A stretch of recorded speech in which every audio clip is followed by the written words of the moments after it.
Très bien, je crois que c'est pour ma prédication, nos enfants sont partis. Désolé pour la fausse alerte ce matin, mais on va démarrer.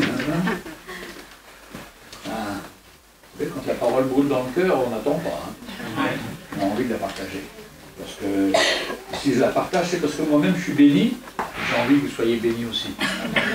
Donc la parole est tellement riche. Ce matin, je demandais au Seigneur, mais sur quoi je dois parler, et vraiment c'est venu sur mon cœur ce psaume 121, et puis la suite. Et je voudrais vraiment vous encourager à la lire, à la connaître, cette parole, pour qu'elle ne soit pas uniquement une connaissance intellectuelle, mais qu'elle soit vécue. Ce qui touche, c'est quand la parole de Dieu est vécue et expérimentée dans notre vie. Donc je reviens au psaume 121, psaume des degrés. Donc qu'est-ce que c'était les degrés? C'était quand on est en Israël, quand on voit Jérusalem, c'est tout en haut de la montagne. Donc les gens vont monter progressivement jusqu'à Jérusalem. Et on appelle ça la montée de Jérusalem. Et si bien que depuis loin, on voit cette montagne de l'Éternel, le mont Sion. C'était là, ce mont qui est maintenant le mont du Temple, à Jérusalem, que tout le monde se dirigeait et montait. Et à l'époque, c'était toutes les familles. Et quand on dit la famille, c'était les enfants, les grands-parents, toute la famille montait vers Jérusalem pour la fête de la Pâque. Et tout en montant, ils chantaient, parce qu'ils sortaient de la plaine et ils montaient dans des endroits désertiques où il y avait des bandits, il y avait des bêtes féroces, et ils devaient rappeler toujours leur confiance à Dieu. Que leur confiance n'était pas dans l'homme, mais dans le Seigneur. Et pour ça, rien de mieux que de chanter, et vous voyez toute une foule qui chante les louanges du Seigneur. Et c'est vraiment une grâce quand dans notre cœur il y a de la louange, il y a de la reconnaissance. On fait confiance au Seigneur pour notre vie. On s'attend à lui. Donc le psaume 121 nous dit « Je lève les yeux vers les montagnes ». Hein, on sait que ce n'est pas la montagne en tant que pierre, mais c'est la montagne de Dieu, la résistance où Dieu règne. D'où me viendra le secours? Le secours me vient de l'Éternel. Quelle grâce, quand on sait dans notre cœur que notre secours à nous, c'est l'Éternel. Trop souvent, on a eu notre secours dans l'homme. On a fait confiance à des hommes. On a voté pour des hommes. On a élevé des hommes. Et on est souvent déçus. Et hier, je regardais le journal et je voyais qu'à l'île Maurice, l'ex-premier ministre qui a perdu les élections était mis en prison. Tous ceux qui avaient mis leur confiance dans cet homme, ben, le voilà en prison maintenant. Et les hommes, tout d'un coup, sont élevés, puis tout d'un coup, sont abaissés à nouveau. Et dans des conditions terribles. C'est pourquoi il n'y a pas de secours dans l'homme. Mais nous, souvent, quand on parle d'une situation ou d'un plan, oh, je vais aller voir monsieur un tel ou madame un tel, mais monsieur un tel ne peut pas rien faire comparé à ce que le Seigneur lui peut intervenir. C'est pourquoi notre secours ne doit jamais être dans l'homme, mais toujours dans le Seigneur. Et des fois, au lieu de se mettre sa confiance dans l'Éternel, on met la confiance dans l'homme et on est toujours déçu. Mais quand on met sa confiance dans le Seigneur, on n'est jamais déçu, parce que lui, il est fidèle. Et je voudrais vraiment ce matin que chacun prenne conscience que ce n'est pas dans l'homme qu'est notre force, mais c'est dans le Seigneur. Ce n'est pas dans le pasteur que votre force spirituelle. Non, votre force spirituelle, elle est dans votre relation avec le Seigneur. Et il est important et nécessaire que votre vie spirituelle dépende du Seigneur et soit attachée au Seigneur. Moi, je ne veux pas vous attacher à moi, et dans toute l'équipe de CTMI, personne ne veut vous attacher à lui. On veut que vous soyez attachés au Seigneur. Parce que c'est lui qui vous délivrera. C'est lui qui est votre force, pas le pasteur. Nous, on est des hommes faibles, avec des manquements. On se trompe souvent, et beaucoup même, mais le Seigneur, dans sa grâce, lui ne se trompe jamais. Et il faut apprendre à mettre notre confiance sur le Seigneur. Ah, vous me direz, oh, ça peut être facile. Non, en réalité, ce n'est pas si facile que ça. Parce que l'homme, il a toujours tendance à mettre sa force dans l'homme, à se confier dans l'homme. Parce qu'on croit toujours que l'homme parfait existe, ou que l'homme est bien, mais non. La Bible nous dit que tous ont péché et sont privés de la gloire de Dieu. Et vous savez, les gens, quand on ne les connaît pas, on les trouve bien. Puis quand on les connaît un peu mieux, on les trouve beaucoup moins bien. Parce qu'on voit ce qu'il y a. Parce que les hommes savent donner une apparence de très bien, et puis en réalité, ils ne sont pas bien du tout. Un jour, il y avait un homme qui était fatigué, dépressif, il va voir le médecin, et il raconte au médecin, écoutez, je suis découragé, je suis abattu, et tout ça. Et le médecin qui ne connaissait pas Dieu lui dit, mais vous devriez aller voir tel comique qui passe tous les soirs dans tel théâtre, tout ça, et comme ça va vous distraire, ça va vous donner autre chose. Et l'homme lui dit, monsieur le comique, c'est moi. Et il dit, et comme quoi l'homme est capable de tromper l'homme. On a une apparence d'un grand comique, d'une apparence d'un homme bien. En réalité, il est aussi malheureux que les autres. Mais il met une apparence. Et tout le monde croit qu'il est bien. Mais il n'y a pas de solution dans l'homme. La solution, c'est dans le Seigneur. Et c'est là qu'on a à apprendre à se dépendre du Seigneur et s'attendre à lui. Le secours me vient de l'Éternel. Qu'on puisse exprimer ça dans nos cœurs et dire, oui, le secours, mon secours, c'est dans l'Éternel. Lui qui a fait les cieux et la terre.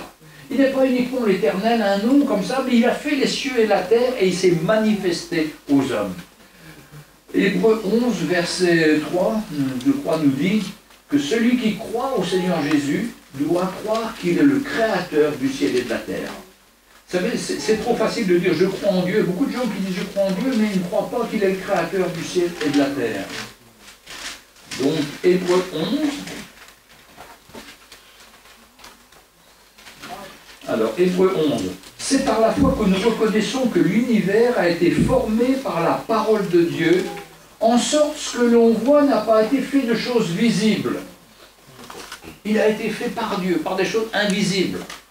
Et au lieu de regarder les choses visibles, comme les rochers, comme la pierre, regardons le Seigneur.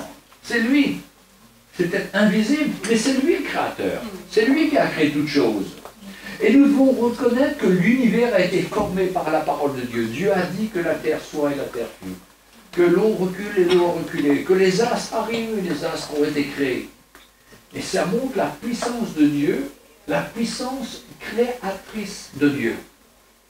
C'est-à-dire que dans des situations où on n'a pas de force, quand on reçoit la parole du Seigneur, il nous donne sa révélation, son aide, et il fait des choses, il est capable de créer des choses. Mais quand on se confie en l'homme, il y a peu de solutions, il y a très peu de solutions. Mais quand on construit, quand on se confie en lui, il crée des nouvelles choses, il agit et manifeste sa grâce. Et quelqu'un qui a des cellules cancéreuses ou autres, Dieu peut le guérir, enlever tout ce cancer, créer une peau neuve, un corps en pleine santé, et que les médecins disent, mais c'est pas possible, qu'est-ce qui s'est passé?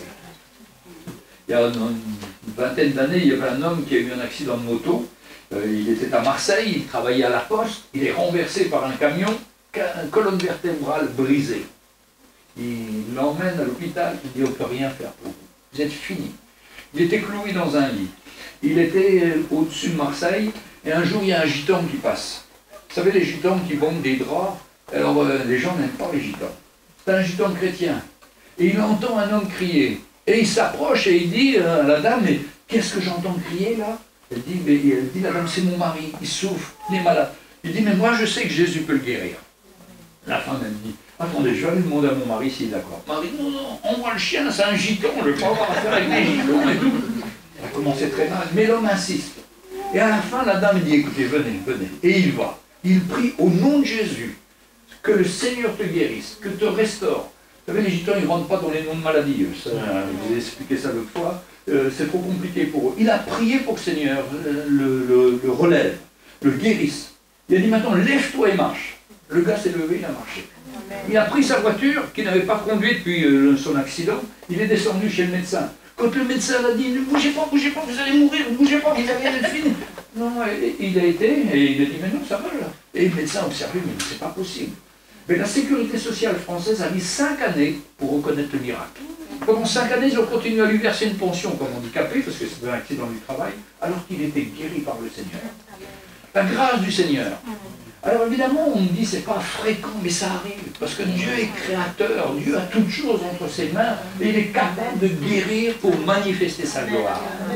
Cet homme après été un évangéliste, et il a travaillé pour le Seigneur, et on a vu la grâce du Seigneur. Et c'est un témoignage, et il y a eu beaucoup de témoignages comme cela. Parce que Dieu agit, Dieu prend soin de ses enfants. Quand on crie à lui, du fait qu'il est le créateur, il est capable de lui de recréer un corps, de guérir des cellules, de guérir une colonne vertébrale cassée. Et d'ailleurs, la sécurité sociale a reconnu qu'il avait une colonne vertébrale parfaite, comme si c'était neuf. Changé complètement. La grâce de Dieu, le miracle du Seigneur. Parce que Dieu n'est pas limité. Alors, le secours me vient de l'Éternel. C'est lui qui a fait les cieux et la terre. C'est lui le Créateur. Il ne permettra point que ton pied chancelle. Vous savez, si on reste attaché au Seigneur, il ne permettra pas qu'on tombe dans des situations, qu'on tombe dans des choses impossibles, mais toujours avec l'épreuve, il nous donnera le moyen d'en sortir. Il n'y aura jamais d'épreuve au-delà de nos forces. Il y aura toujours sa force et sa grâce. Il dit, il ne permettra pas que ton pied chancelle, que ton pied tremble, que ton pied passe à côté, mais il te gardera. Car lui, il te garde et il ne sommeillera pas.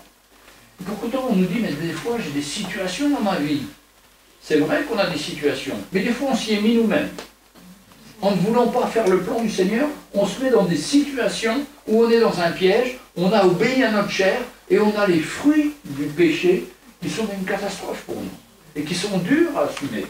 Mais là encore, si on demande pardon au Seigneur, il nous restaure, il nous aide, et sa grâce est avec nous, parce qu'il est fidèle. Mais Dieu nous a créés libres. C'est ce qui est fou, parce que Dieu nous a créés libres, pour que nous puissions soit lui obéir, soit lui désobéir. Mais on sait que quand on lui désobéit, ben là on se trompe de voie, on se perd, on chancelle, on passe par des situations difficiles, mais ça permet à Dieu de nous ramener à lui. Ça permet au Seigneur de nous ramener à lui. Parce que quand on réalise notre état, il n'y a plus qu'une chose à faire, nous humilier, revenir au Seigneur, il nous pardonne, il nous relève, et vous savez ce qu'il fait lui? Il oublie nos péchés. C'est extraordinaire. Nous, on se rappelle, un tel a fait ça, un tel a fait ça. Non, non, lui, il oublie, non. Il oublie, c'est fini. Vous êtes restaurés. Ça, c'est la grâce du Seigneur. De goûter sa grâce d'être restauré. Voici, celui qui te garde ne sommeillera point. Voici, le Seigneur, il ne sommeille ni ne dort. Celui qui garde Israël. Celui qui garde Israël. Vous savez, dans la Bible, quand c'est marqué Israël, vous pouvez mettre votre prénom. Voici, il ne sommeille ni ne dort, celui qui garde, par exemple, Jean-Louis, Pierre, Jacques, n'importe qui. Voilà, c'est mon Seigneur, ça. C'est notre Seigneur à nous, à chacun d'entre nous. Il faut que cette parole du Seigneur, elle soit attribuée à nous. Dieu veut nous la donner à nous. Et c'est pour ça qu'il ne faut pas hésiter à mettre son nom. Hein, voici, il ne sommeille ni ne dort, celui qui garde Jean-Louis. L'Éternel est celui qui te garde. 6 fois, le Seigneur va te dire, je te garde. Alors on pourrait dire c'est pléonasme, c'est répétitif. Non, mais c'est pour montrer l'importance et l'engagement du Seigneur, combien c'est sérieux. J'ai déjà raconté l'histoire du pasteur qui écrivait sur le mur de son église, car le don gratuit de Dieu, c'est la vie éternelle.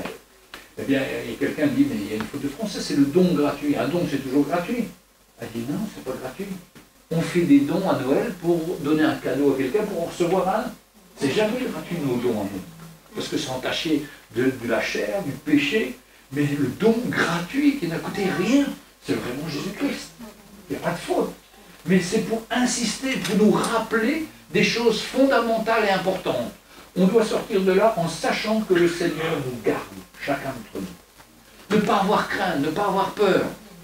Ces personnes-là, ils étaient une foule, je vous disais. Ils allaient monter à Jérusalem, il y avait les grands-mères, les grands-pères, les enfants, les petits-enfants, tout le monde, une foule nombreuse qui montait là. Et il dit, ne t'inquiète pas pour ton enfant, il ne va pas se perdre, je le garde moi. Et quand on chante la parole de Dieu, quand on chante que le Seigneur est celui qui nous garde, quelque part ça nous fortifie, ça nous encourage. La parole de Dieu, on entend ce qu'on dit, mais c'est vrai, le Seigneur nous garde. Alors bien sûr, quand il y avait des enfants, on verra ça tout à l'heure, les enfants pouvaient aller d'une famille à l'autre, se chercher, et on disait, le Seigneur leur disait, ne t'inquiète pas, moi je garde. Je les garde, ces enfants. L'Éternel est ton ombre à ta main droite. La main droite, c'est la main de l'action, mais il est ton ombre, il est celui qu'à travers tout ce que tu fais, il est là pour t'aider.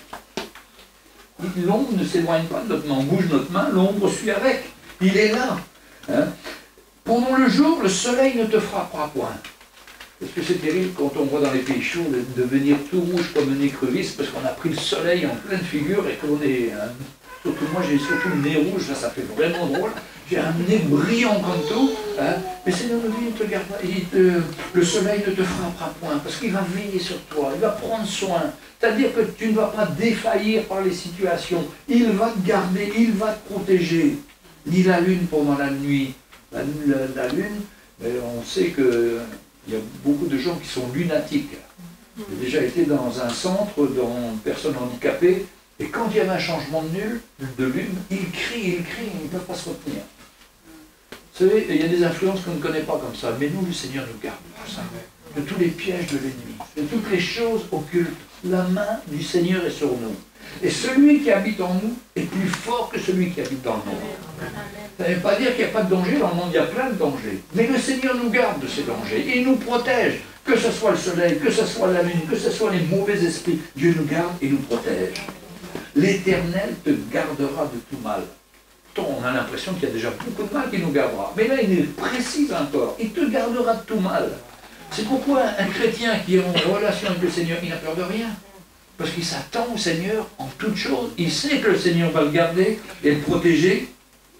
Et puis il dit, l'Éternel gardera ton départ et ton arrivée dès maintenant et à jamais.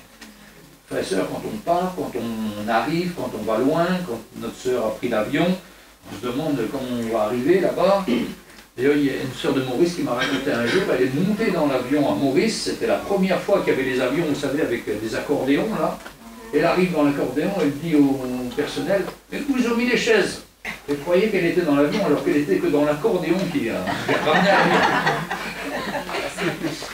Mais bon, il y a des choses comme ça qu'on arrive, on ne sait pas. Hein, notre frère qui est venu l'autre fois au mois d'août, le frère Lyon, et qui est arrivé à Paris, et qu'on lui a dit, vous montez dans le train maintenant? Non, non, il dit, moi je veux ma valise, moi je veux ma valise, moi. Il nous dit, non, non, vous prenez le train là, et vous aurez votre valise après. Il me dit, c'est pas possible, ils m'emmènent loin, loin, avec un petit train là, voici.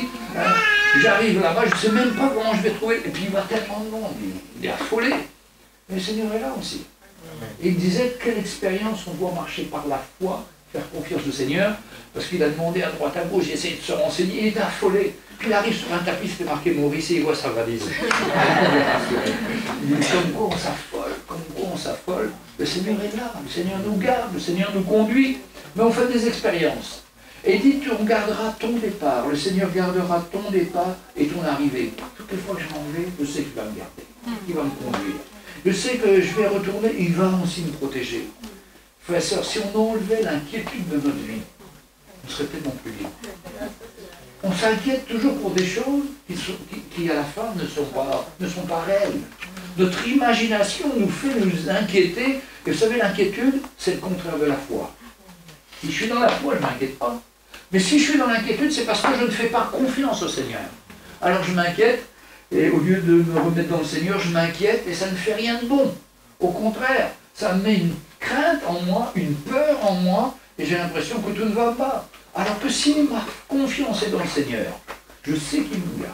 Je sais qu'il va garder mon départ et mon arrivée, et je n'ai pas à craindre. J'ai simplement à me laisser aller, me laisser conduire par lui, et simplement à veiller sur ma vie pour que moi je ne prenne pas un autre chemin que le plan du Seigneur, que ce qu'il a établi pour moi. Alors, il dit, je te garderai ton départ et ton arrivée dès maintenant et à jamais. Ça, c'est l'éternité du Seigneur. Dès maintenant et à jamais. Et on ne devrait jamais se faire de crainte, on ne devrait jamais avoir peur, parce qu'on sait qu'il va nous garder. Sa bonne main est à l'œuvre dans notre vie. Il veut nous garder, il veut nous conduire. Et une illustration de ce passage, c'est dans Luc, chapitre 2, où Jésus a monté lui-même à Jérusalem avec toute la famille, avec toute sa famille, et il va y avoir des situations assez extraordinaires. Et c'est intéressant dans la Bible, vous voyez l'Ancien Testament, et puis vous voyez ce qui se passe dans le Nouveau Testament, et là, on a Jésus qui, lui, à son tour, va monter à Jérusalem, au temple, avec ses parents. Donc, Luc, chapitre 2, verset 41, les parents de Jésus allaient chaque année à Jérusalem, à la fête de Pâques. Hein. Donc, c'était tous les ans, c'est comme encore aujourd'hui. Les gens montent à Jérusalem pour la fête de Pâques, la Pâque juive, pour ceux qui ne connaissent pas le Seigneur. Mais nous, on sait que la Pâque a eu lieu, que l'agneau a été offert une fois pour toutes à travers Jésus-Christ, et qu'il n'y a plus besoin d'apporter des agneaux à Pâques pour être sacrifiés, mais simplement Jésus s'est sacrifié pour nous, et grâce à lui, il n'y a plus besoin de sacrifice. Mais Jésus, là, il monte avec ses parents, comme chaque année à Jérusalem, à la fête de Pâques. Lorsqu'il fut âgé de 12 ans, ils y montèrent selon la coutume de la fête. Le Seigneur Jésus monte à Jérusalem, il a 12 ans. En Israël, depuis, on appelle le bar mitzvah, mais c'est à 13 ans pour les garçons, et à 12 ans et un jour pour les filles. Ça ne s'appelle pas bar, mais bat mitzvah pour les filles. Et là, donc, à partir de cet âge-là, l'enfant est considéré comme responsable devant Dieu, c'est-à-dire qu'il est pleinement responsable de la loi de Dieu et de la conviction de péché qu'il doit avoir. Donc ça, c'est la fête. Jésus a 12 ans, il va quitter le stade d'enfant pour rentrer dans le stade d'adulte et arriver là-bas, selon la coutume, à la fête. Mais quand les jours furent écoulés, ils s'en retournèrent. L'enfant resta à Jérusalem, son père et sa mère ne s'en aperçurent point. Il y a tellement de monde qui monte, il y a les foules qui montent, et puis ils viennent, comme je vous dis, avec leur famille. Marie avait d'autres enfants que Jésus. C'est expliqué dans d'autres passages. Hein. Jésus avait des frères. Et puis, il y avait aussi la famille, il y avait les cousins et les cousines. Tout le monde montait. Et tout le village, même où ils étaient, sûrement à Tibériade, était venu à Jérusalem, avait marché, et puis étaient arrivés tous ensemble. Mais au moment de repartir, il y avait tellement de monde dans la famille qui se disait peut-être Jésus est parti avec son cousin, avec son oncle, avec son frère, avec un tel. Donc, ils ne s'en aperçurent pas. Alors, verset 44, croyant qu'il était avec leurs compagnons de voyage, ils firent une journée de chemin et ils cherchèrent parmi leurs parents et leurs connaissances. Mais arrive le soir, ils cherchent partout et ils ne trouvent pas Jésus. Mais ne l'ayant pas trouvé, ils retournèrent à Jérusalem pour le chercher. Alors là, l'inquiétude des parents. Pourtant, ils ont chanté « Dieu est fidèle, Dieu prend soin » et eux, ils ne trouvent plus leur enfant, le Seigneur. Au bout de 3 jours, ils le trouvèrent dans le temple. Ah, au bout de 3 jours, ça devait être long pour la maman. Ils ont dû aller dans tous les endroits, mais ils ont oublié le temple parce qu'ils pensaient qu'un enfant ne devait pas aller dans le temple. Et ils ne savaient pas. Donc ils ont cherché, au bout de 3 jours, enfin, ils le trouvèrent dans le temple, assis au milieu des docteurs, les écoutant et les interrogeant. Voilà Jésus à 12 ans. Il commence à avoir il n'est pas venu pour dire « moi je suis le Christ » tout de suite. Il est venu dans la simplicité.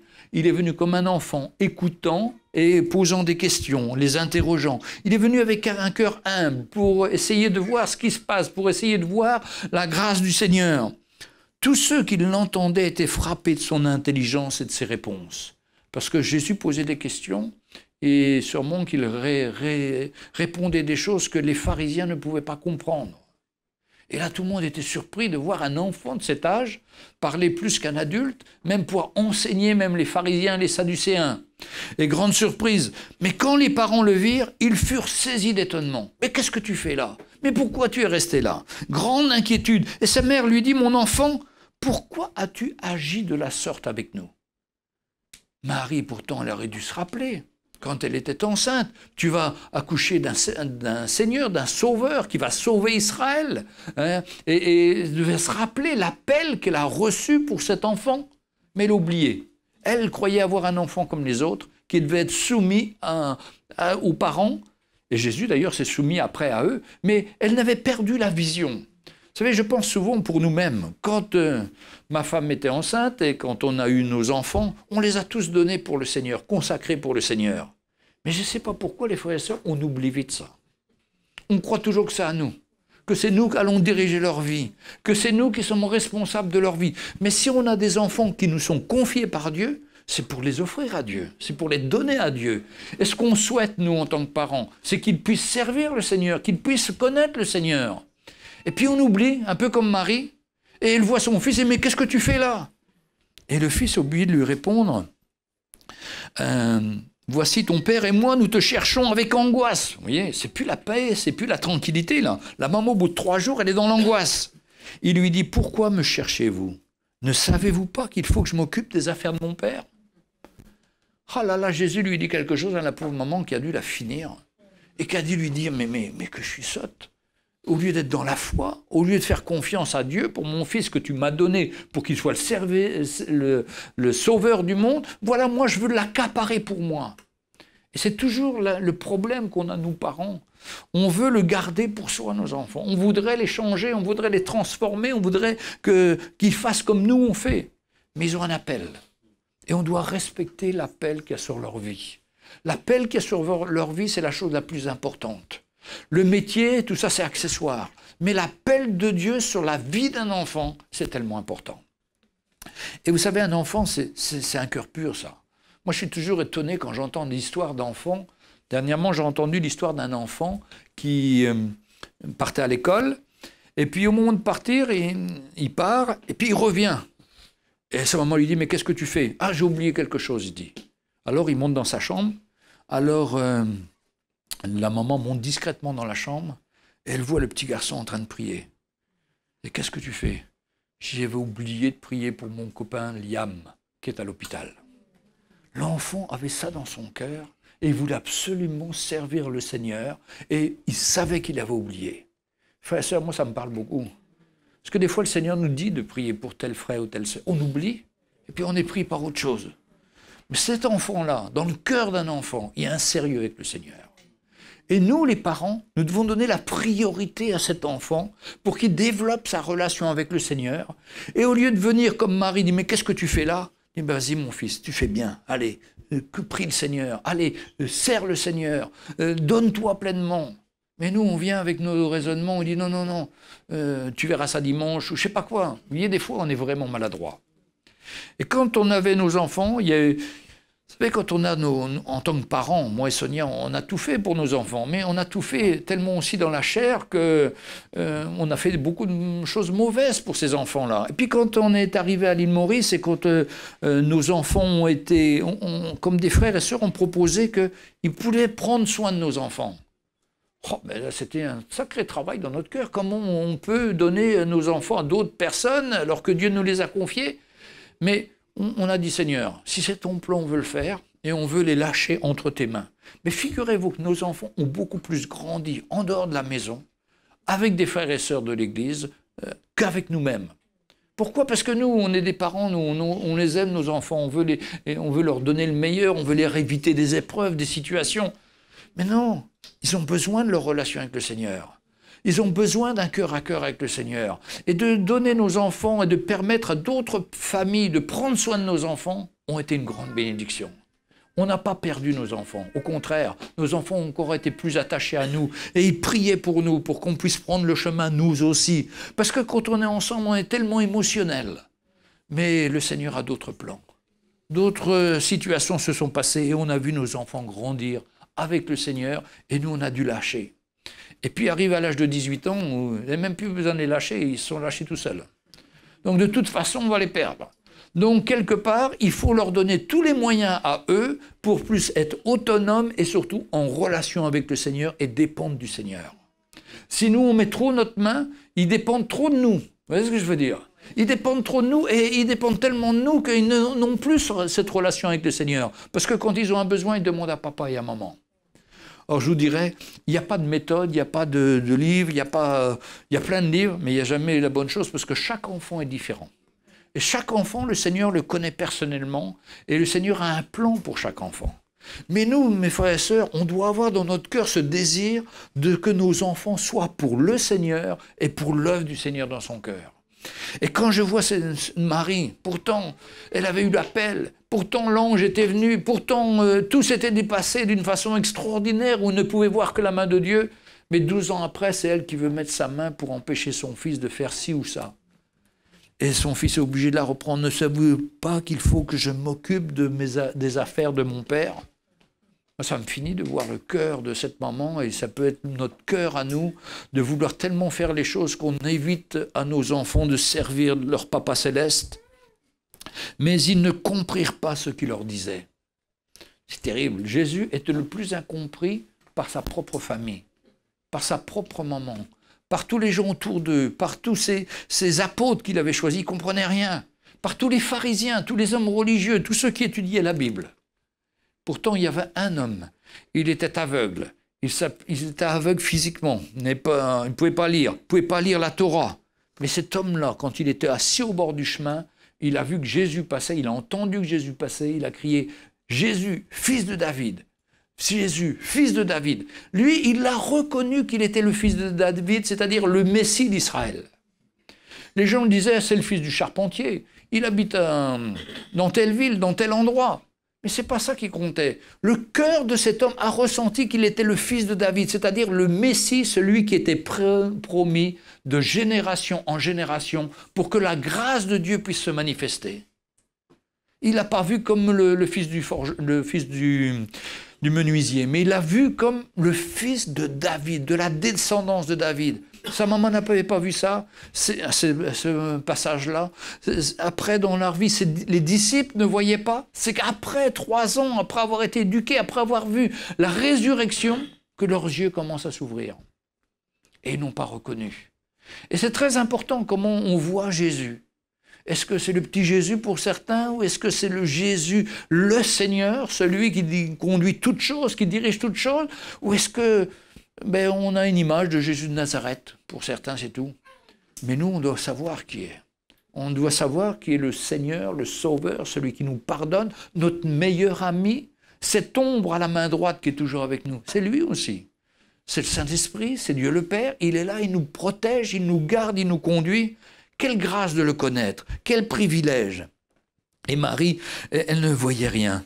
D'ailleurs, il y a un petit passage que je n'avais jamais remarqué, qui se trouve dans l'évangile de Marc, chapitre 3, verset 20, où on parle de Jésus dans sa jeunesse, après avoir appelé ses disciples. Donc, évangile de Marc, chapitre 3, verset 20.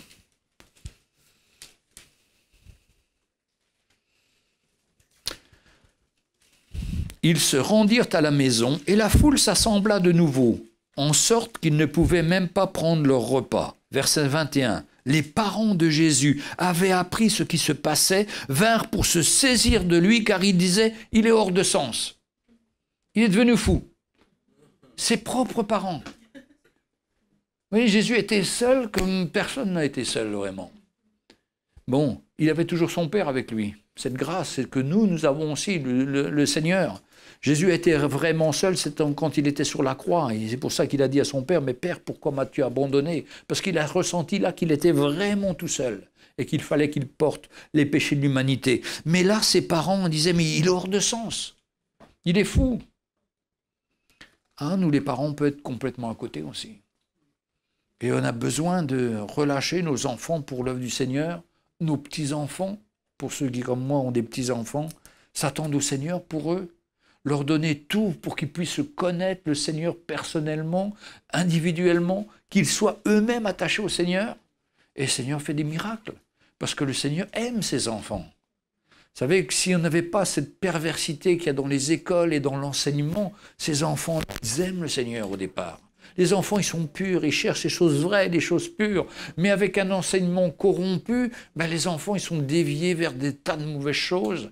Et la Bible nous dit, malheur à celui qui scandalise un petit enfant, il faudrait mieux qu'il se jette dans la mer avec une meule de moulin attachée après son cou. On a une grande responsabilité. Et on doit avoir cet amour du Seigneur pour eux et s'attendre à ce que le Seigneur les utilise pour sa gloire et que son œuvre se fasse. Et quand personne ne reconnaît le Seigneur, c'est terrible, sa propre famille, ils le prennent pour un fou. Moi aussi, quand je suis devenu chrétien, mes parents me prenaient pour que j'étais fou, mais je savais que je n'étais pas fou. Je savais que le Seigneur était la solution. Et le Seigneur, dans sa grâce, s'est révélé, a continué à me garder. Et chacun d'entre vous, souvent, quand vous êtes converti, votre famille vous en dit, ça y est, il a perdu la tête. On n'a pas perdu la tête, au contraire. On a rencontré le Seigneur et c'est lui qui nous garde et qui nous conduit. Mais faisons attention pour nos enfants. Vraiment, je vais vous encourager parce que quand on parle avec mon épouse, ça a passé tellement vite. 18 ans, ça passe tellement vite. Il faut qu'on leur donne tout ce qui est nécessaire et surtout qu'on évite de les garder. Il y a tellement de choses qu'on voudrait qu'ils fassent pour nous. Non, ce n'est pas pour nous qu'ils doivent faire les choses, c'est pour le Seigneur. Et si on leur donne tout ce qu'il faut, d'avoir ce moment de culte, ce moment de prière avec le Seigneur, d'avoir une vie personnelle avec le Seigneur, mais on leur donne le principal. Et là, nos enfants pourront grandir et pourront être des instruments entre les mains du Seigneur. Et ça me fend le cœur quand je vois des enfants, des familles qui prennent soin de leurs enfants uniquement pour la nourriture, pour toutes les choses matérielles, et puis qui disent pour le reste, va à l'église. On a même vu à Chaville des gens qui envoyaient leurs enfants au culte le matin, et eux, ils ne venaient pas. Ils envoyaient les enfants au culte du dimanche. Vous savez, on a une grande responsabilité. Et la plus grande tâche qu'on peut avoir, nous, ce n'est pas notre métier, ce n'est pas notre carrière. La plus grande tâche, c'est d'être un papa et d'être une maman pour le Seigneur et de conduire nos enfants dans le plan du Seigneur. Alors, je voudrais dire vraiment, si on est passé à côté, parce que même nous, on est passé à côté, on s'attend à la grâce du Seigneur. Parce que quand ce n'est pas sur nos mérites, ce n'est pas sur nos capacités, mais c'est sur la grâce de Dieu. C'est-à-dire qu'un Dieu peut toucher un enfant là où il se trouve, à l'instant même, si on prie pour lui et si on continue à s'attendre au Seigneur pour lui, même s'il est âgé. Il y a la famille Wesley. Ils avaient 19 enfants. 19 enfants, la famille Wesley, au siècle dernier. John Wesley et son frère, j'ai oublié son prénom, et puis il y avait parmi les 19 un qui était rebelle, qui était voleur, alcoolique, tout. Et c'était terrible, terrible, terrible, parce que c'était la honte quelque part de la famille. Mais la maman, tous les jours, elle priait pour cet enfant. Et un jour, quelqu'un vient frapper à la porte. Elle ne le reconnaît pas, c'était son fils. Et son fils lui dit, maman, est-ce que tu es prêt à me pardonner tout ce que j'ai fait? Bien sûr, Jésus t'a pardonné et moi aussi. Elle le prend dans ses bras comme ça et elle accueille son fils. Et son fils est revenu au Seigneur, il avait 30 ou 40 ans. Et John Wesley racontait qu'à la maison, la maman n'avait de parole et de foi d'abord pour ce fils perdu. Elle parlait quasiment pas des autres parce qu'elle savait qu'elles étaient avec le Seigneur.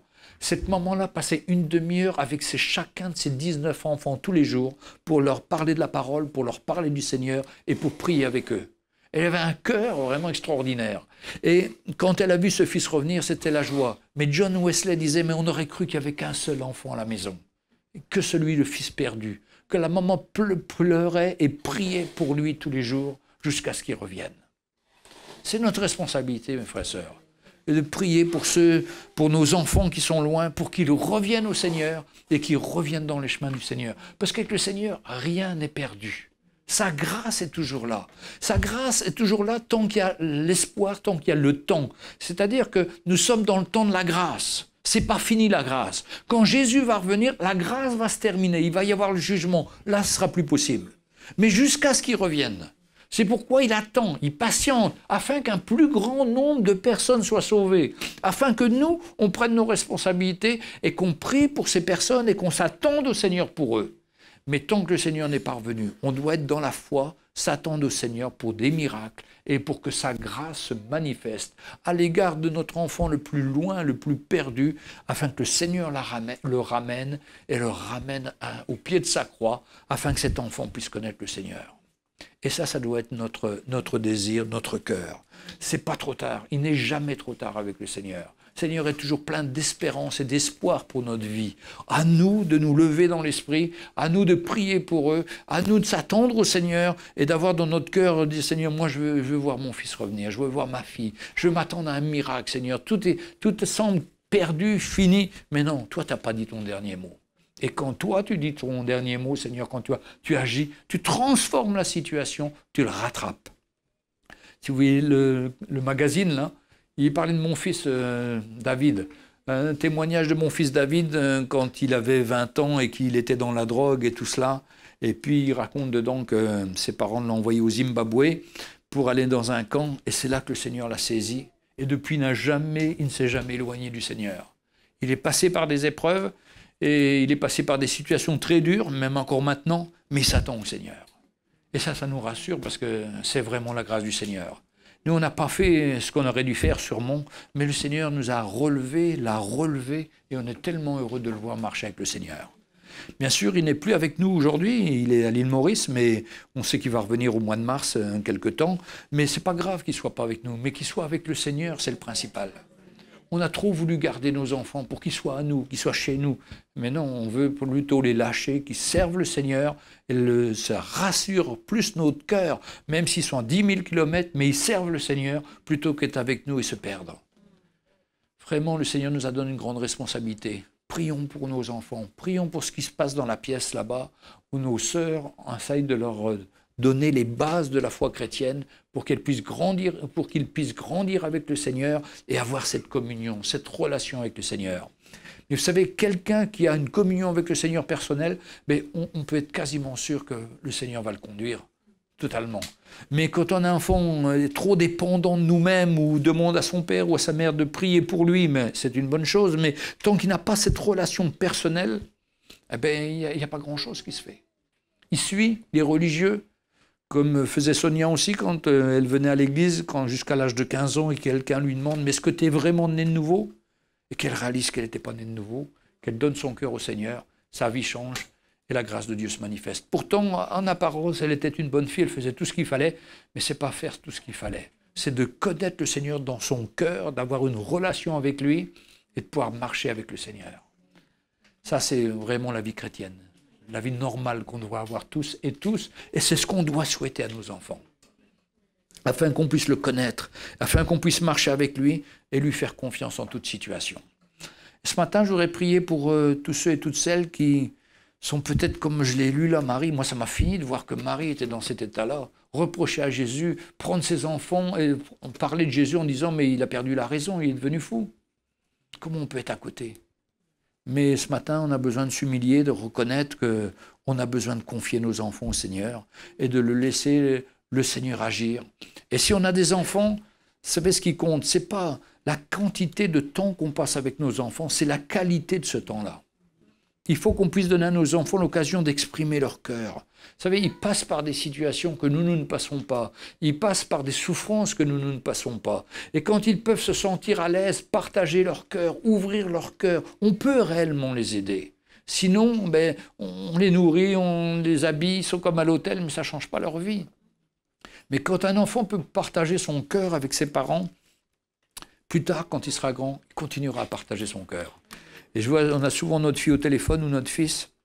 Ils nous parlent comme si on était leurs amis, leurs meilleurs copains, parce qu'ils savent que tout ce qu'on a vécu ensemble, ils savent aussi que le papa, même s'il est pasteur, aujourd'hui, pendant un temps, il a dû demander à ses enfants de prier pour lui parce qu'il avait des faiblesses, des manquements, il était colérique avec les enfants, et j'ai dû demander pardon au Seigneur et à mes enfants.